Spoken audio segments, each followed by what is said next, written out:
What's happened to the velo? Yeah, it's been interesting. Now, there's always that natural decline in velocity. I get it, but I think with Paul Skenes, when he first jumped on the scene, the first 5 outings, you were seeing 100+ all day long. So if you go back to let's look at the first 5 starts. First of all, fastball. Look at this, 99, 100s all day long, and this is to be expected, right? He's got the adrenaline through the roof and everything else. But you always had that question: at what point are they going to start to manage this? You had that crazy college season last year, and I'm not just talking about the innings, but I'm talking about the timing. Now, when you look a little bit more lately, you can start to see that dip in velocity, and you're starting to see the ball, that fastball, stay on plane. It doesn't have that same ride as it did early on in the season. One thing to look at for Paul Skenes, first inning to 6th inning. So when you take a look at this, look at the first 5, 100+. We always saw the triple digits, 60 times the first 5 starts, and then you can see slowly that decline. Now, he's still throwing hard, but one thing that really gets affected, we talked about that vertical movement.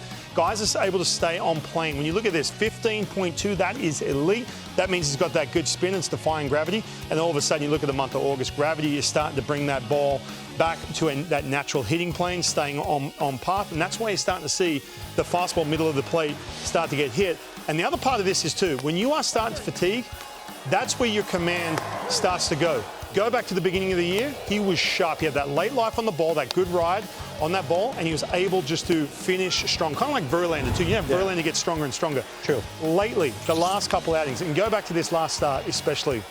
This was last week here in the 6th inning. Now, this is late, right? You're talking 85th pitch and upwards. How do you finish these games? You can start to see the command start to go. And Paul Skenes, he's starting to fatigue a little bit. The command's not quite there. That's the first thing you look at. The slider's kind of messy. He's trying to overthrow that fastball a little bit. He doesn't have that same tunnel and that same late life on his pitches. So this is going to be interesting to watch, guys. When you're talking about the Pittsburgh Pirates, they're talking about limiting his outings, giving him those extra days of rest. But he's facing the Reds tonight.